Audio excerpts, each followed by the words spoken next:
ब्रह्मांड वह रहस्य है जिसने मानव जाति को हमेशा से ही हैरान किया है कि यह कैसे बनाया गया था और इसकी रचना के लिए कौन जिम्मेदार है।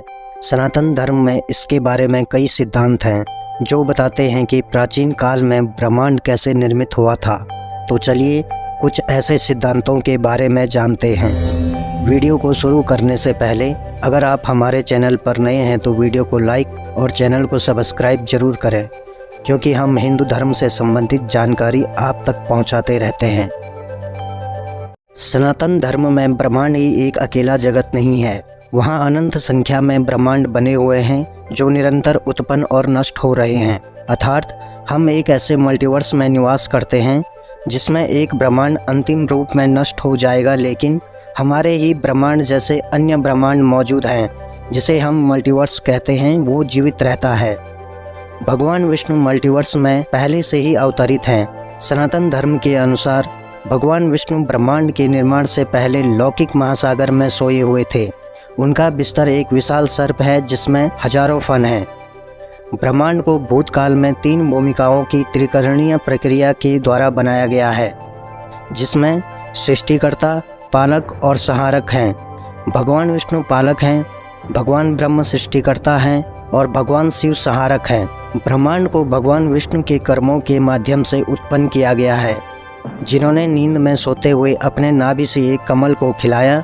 कमल का तना ब्रह्मांड के निर्माण को प्रतिष्ठित करता है, जबकि फूल के केंद्र में ब्रह्मा विराजमान रहते हैं जो सृष्टि के निर्माता का प्रतिनिधित्व करते हैं। एक ब्रह्मांड के निर्माण और अगले ब्रह्मांड के समापन होने में जितना समय लगता है, वही विष्णु भगवान के एक सांस के अवधि के समान होता है।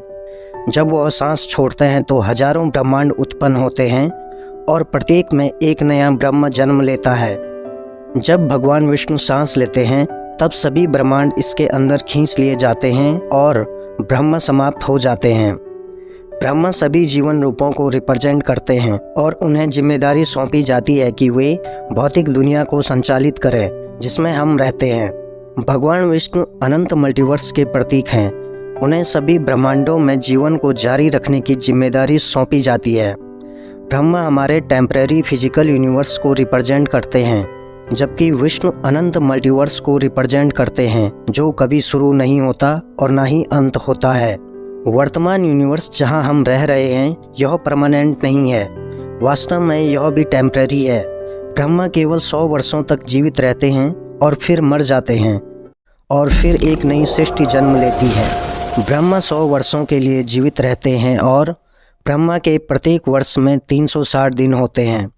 हम वर्तमान में ब्रह्मा के एक लाइफ साइकिल के 51 वर्ष के पहले दिन पर हैं, जिसमें दिन और रात होते हैं।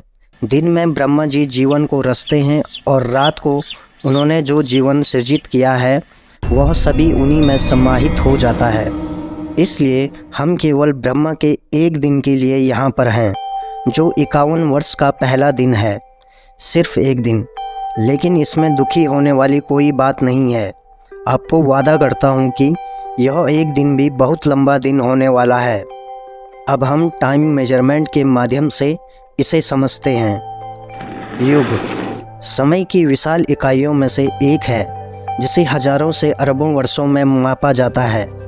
प्राचीन हिंदू ग्रंथ विष्णु पुराण में इस युग के मापन के बारे में विवरण दिया गया है। महायुग 4 सतयुग से बना होता है, जिनके अनुपात 4:3, 3:2 और 2:1 होता है। अब महायुग, एक महायुग में कलयुग सबसे छोटा और अंतिम युग होता है। 4,32,000 सौर महायुगों के बाद द्वापर युग आता है, जो 8,64,000 वर्ष का होता है। फिर त्रेता युग 12,96,000 वर्षों का होता है और अंततः यह सतयुग होता है जो 17,28,000 वर्षों का होता है। इस प्रकार संपूर्ण महायुग धरती पर 4,32,00,000 मानव वर्ष यानी कि 4.32 मिलियन ईयर्स तक चलता है। मनवंतर, प्राचीन भारतीय ग्रंथ में एक महायुग के बाद समय की अगली प्रमुख इकाई को मनवंतर कहा जाता है। एक मनवंतर के प्रारंभ में नए रूप में जीवन का निर्माण होता है और इसके अंत में उन जीवन रूपों का विनाश हो जाता है। प्राचीन भारतीय ग्रंथों में जीवन चक्र इसी प्रकार चलता रहता है। एक मनवंतर 71 महायुगों तक चलता है, यानी 71 गुणा 4.32 मिलियन वर्ष।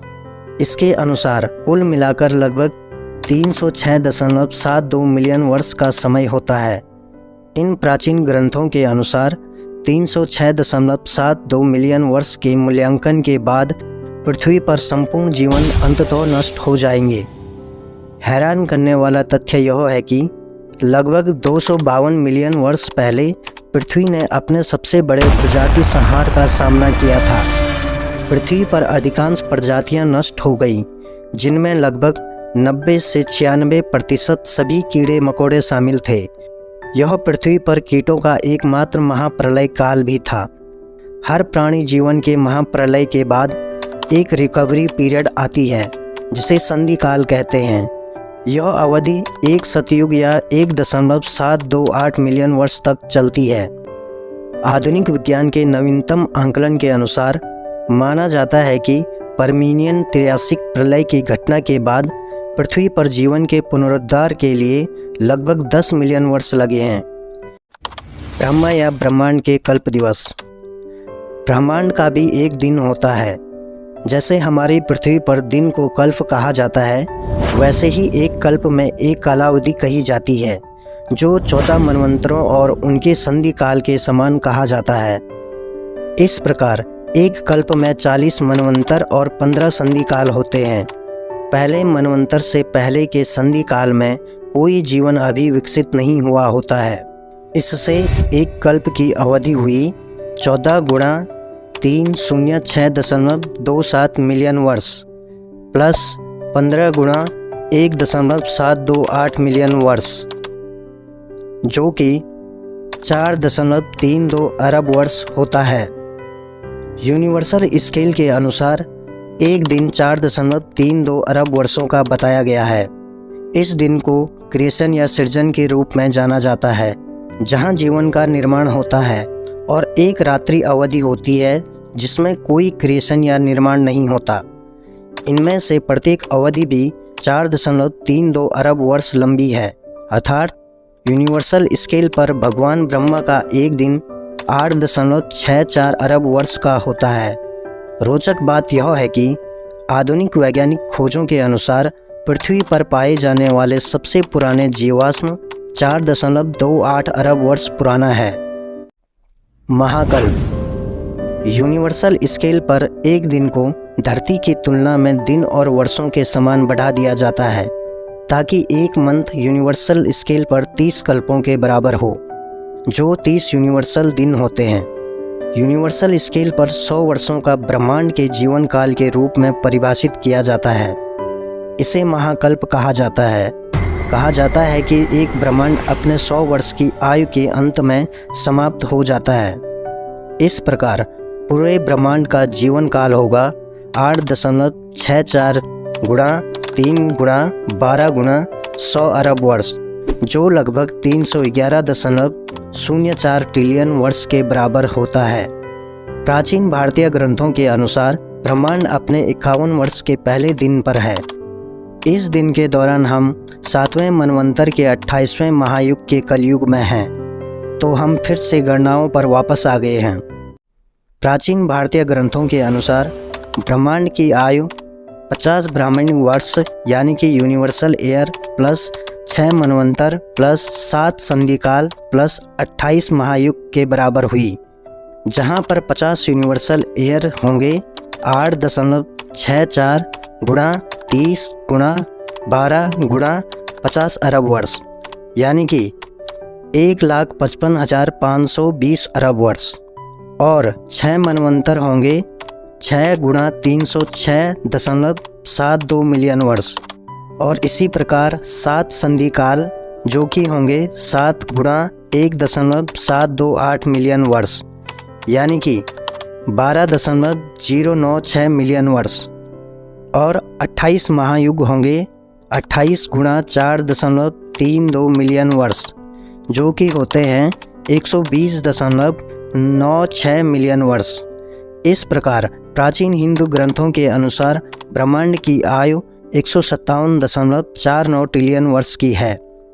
आधुनिक विज्ञान हमें बताता है कि ब्रह्मांड की आयु लगभग 13.799 अरब वर्ष है। हालांकि प्राचीन भारतीय ग्रंथों में इससे बहुत अधिक समय रेखा की भविष्यवाणी की गई है। प्राचीन भारतीय ग्रंथों के अनुसार ब्रह्मांड की आयु लगभग 311 ट्रिलियन वर्ष होती है। यह वीडियो केवल उस टाइम स्केल की सराहना करने का प्रयास है जिस पर महान प्राचीन भारतीय काम कर रहे थे।